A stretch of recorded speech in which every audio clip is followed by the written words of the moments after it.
बता दें कि अयोध्या में सीएम योगी आदित्यनाथ ने मंदिर में पहुंचकर वहां पे 4 दिवसीय रामायण मेले का उद्घाटन किया। आज अयोध्या पहुंचे योगी आदित्यनाथ, उन्होंने 4 दिवसीय मेले का उद्घाटन किया। उसमें उन्होंने जनता को संबोधित किया और उन्होंने कहा कि याद कीजिए 500 साल पहले बाबर के आदमी अयोध्या कुंभ में क्या किया था। उन्होंने कहा कि संभल में भी वही हुआ, बांग्लादेश में भी वही हो रहा है। तीनों का स्वभाव और डीएनए एक ही है। बता दें कि सीएम योगी आदित्यनाथ अयोध्या पहुंचे थे और उन्होंने बयान दिया जो अब काफी सुर्खियों में है, जैसे राजनीतिक गलियारों में हड़कंप मच गया। संभल हिंसा के बाद दगाइयों के लिए आंसू बहाने वालों पर सीएम योगी आदित्यनाथ जमकर बरसे। सीएम योगी ने कहा कि बाबर ने 500 साल पहले जो किया, आज वो संभल और बांग्लादेश में हो रहा है। संभल और बांग्लादेश में हिंसा करने वालों का डीएनए एक ही है। सीएम योगी आदित्यनाथ का ये बयान अब खूब तेजी से वायरल हो रहा है।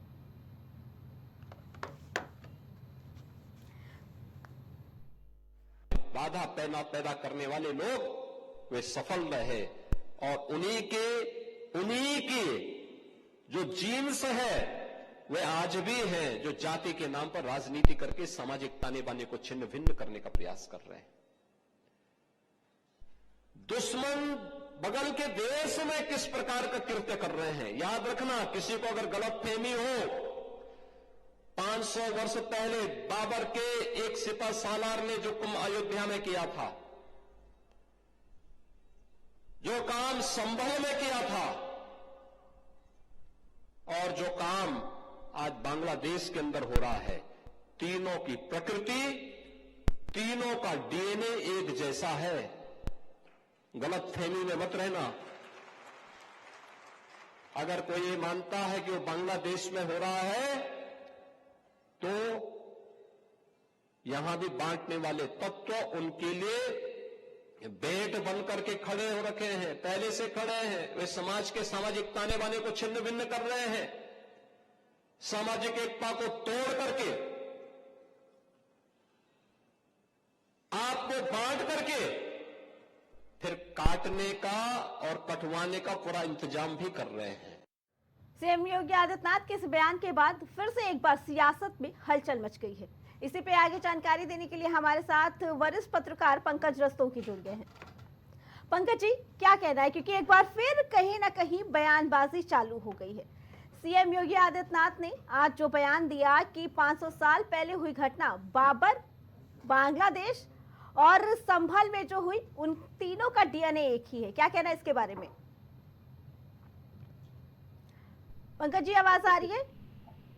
हाँ जी, आ रही जी। पंकज जी, क्या कहना है सीएम योगी आदित्यनाथ के इस बयान को लेकर?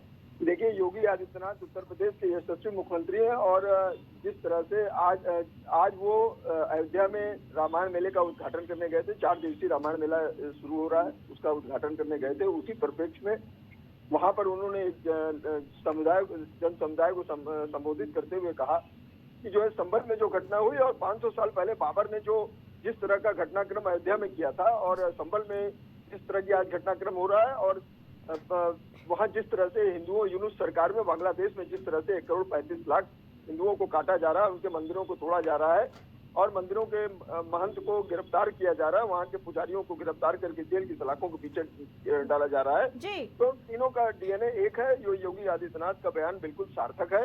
लेकिन पंकज जी, इस तरीके का बयान एक मुख्यमंत्री के मुंह से कैसा लगता है? क्या मुख्यमंत्री को इस तरीके का बयान देना चाहिए, क्योंकि ये कहीं ना कहीं विपक्ष पे इन्होंने निशाना साधा है? देखिए, योगी आदित्यनाथ गोरक्ष रक्षा पीठाधीश्वर गोरखनाथ मंदिर के महंत हैं जी और उत्तर प्रदेश के मुख्यमंत्री भी हैं। योगी आदित्यनाथ अपने इस तरह के हिंदुत्ववादी बयानों के लिए ही जाने जाते हैं और जिस तरह से संभल में घटनाक्रम हुआ, वहाँ तुर्की और आपके अफगानी समुदाय के लोग जिस तरह तुर्की और पठान समुदाय के लोगों ने आपसी संघर्ष किया और उसके चलते वहाँ पर जिस तरह से दंगा फसाद में संभल को दंगे में डालने का प्रयास किया जी। और उनके ऊपर आंसू बहाने का काम अगर कर रहे हैं तो विपक्ष के लोग कर रहे हैं। उनको जल्दीबाजी है तो किसी तरह से वहाँ पहुंचे और वहाँ जाके क्या नाम है, मातम पुष्टि करें। उनको उससे कोई लेना देना नहीं है। सिर्फ मुस्लिम वोटों के तुष्टिकरण के लिए, ध्रुवीकरण के लिए वो लोग ऐसा कर रहे हैं। इसी के लिए समाजवादी पार्टी हो चाहे कांग्रेस हो, दोनों लोग इसी प्रकार का कृत्य कर रहे हैं और योगी आदित्यनाथ का बयान जी। जो उन्होंने कहा कि तीनों का डीएनए का बिल्कुल सही है, उन्होंने सही कहा है। उन्होंने हिंदुओं को एकजुट करने के लिए, देखिए अभी कुछ दिन पहले भी कहा था कि अगर एक रहोगे तो नेक रहोगे और बंटोगे तो कटोगे, ये बंगाल के परिप्रेक्ष्य में कहा था। और उसके ऊपर किसी भी दल के लोगों ने कोई कमेंट नहीं किया। जिस तरह से वहां पर बांग्लादेश में लोगों के ऊपर अत्याचार हुए और अत्याचार हो रहे हैं, इसके ऊपर किसी ने भी कोई आवाज नहीं उठाई, किसी भी दल के लोगों ने कोई आवाज नहीं उठाई। तो ये प्रदर्शित करता है कि लोगों का जो 500 वर्षों के पूर्व जो बाबर के सिपा सलारों ने जिस तरह का कृत्य अयोध्या में किया और वहां बांग्लादेश में किया और संभल में जिस तरह के घटनाक्रम हो रहा है, तो ये इन तीनों का डीएनए एक है, इनका कहना बिल्कुल सही है। और दूसरी बात आप ये देखिए अर्चना जी कि वहां अभी बहराइच में जिस तरह से दंगा हुआ है, एक सनातनी हिंदू राम गोपाल मिश्रा को जिस तरह से वहां पर निर्ममता पूर्वक मार दिया, निर्दयता पूर्वक मार दिया गया, तो ये भी सबने देखा है। तो इसलिए योगी आदित्यनाथ का बयान बिल्कुल हिंदू समुदाय को, सनातनी हिंदू के लिए, हिंदू सनातनी देश है, हिंदू सनातनी देश भारत है और यहाँ पर 100 करोड़ से अधिक आबादी हिंदुओं की रहती है। तो उनका ठीक है पंकज जी, लेकिन आपने कहा कि बांग्लादेश पर कोई विपक्ष नहीं बोल रहा है, लेकिन वही विपक्ष जब संभल हिंसा पे बोल रहा है, संभल जाने के लिए कह रहा, तब तो उन्हें भी रोका जा रहा है ना। देखिए किसी को रोका नहीं जा रहा, वहाँ पर निषेधाज्ञा लागू है, धारा 163 जो बीएनएस की धारा है और जो पूर्व में 144 थी वो लागू है। और योगी आदित्यनाथ ने कह रखा है सरकार ने कि 10 तारीख के बाद अभी वहाँ पर वहाँ पर किसी दूसरे जिले से आने वाले लोगों के ऊपर रोक है शासन प्रशासन के द्वारा, उत्तर प्रदेश शासन द्वारा ये रोक लगी हुई है। तो ये निश्चित मान के चलिए कि 10 तारीख के बाद कोई भी प्रतिनिधिमंडल वहाँ जा सकता है और लोगों से मिल सकता है, तो उसमें कोई बुराई नहीं है। ठीक है पंकज जी, सीएम योगी ने बयान दिया कि राम मनोहर लोहिया के आदर्शों को विपक्ष नहीं मानता है, सिर्फ मानने का दिखावा करता है। क्या लगता है कि योगी आदित्यनाथ के इस बयान के बाद विपक्ष अब इसे कैसे लेगा? बिल्कुल देखिए योगी आदित्यनाथ बिल्कुल सही कर रहे हैं। राम मनोहर लोहिया के अगर आदर्श पे चले होते तो आज जो है इस तरह का एक जो वो नहीं रहता कि खाली एक वर्ग विशेष का वोट प्राप्त करने के लिए जिस तरह से विपक्ष के लोग एकजुट रहते हैं जी। और राम मनोहर लोहिया तो सर्वधर्म समभाव की बात करते थे, सभी को साथ ले चलने की बात करते थे, समाजवाद के एक बहुत बड़े नेता थे, तो ये चिंतक थे, विचारक थे। तो इस तरह की बात करना ये कहीं ना कहीं से इन लोगों को सिर्फ वोट बैंक की राजनीति दिखाई देती है और कुछ नहीं है। उसी लिए देखिए वो जिस तरह से वहां पर अभी उपचुनाव में क्या हुआ, समाजवादी पार्टी ने अपना कृत्य दिखा दिया, 9 सीटों के चुनाव हुए, उसमें 4 मुसलमानों को टिकट दिया, तो उसे ये प्रदर्शित करने का काम किया कि हम आपके साथ खड़े। और समाजवादी पार्टी ने देखिए वहां पर मातम पुरसी करने का काम किया। जो दंगे फसाद में लोगों ने जो पत्थरबाज थे जिन्होंने पथराव किया, उन पत्थरबाजों को संरक्षण देने के लिए उन्होंने कहा कि हम 5 लाख रुपए समाजवादी पार्टी उनको देगी। सवाल इस बात का है, तमाम इस तरह के सबूत है। और जिस तरह से समंचों से गोलियां चली, पुलिस के ऊपर फायर हुए और तुर्की और आपके पठान समुदाय के लोगों का ये वैमनस्य सामने आ गया, उसमें समाजवादी पार्टी कुछ नहीं बोलती है।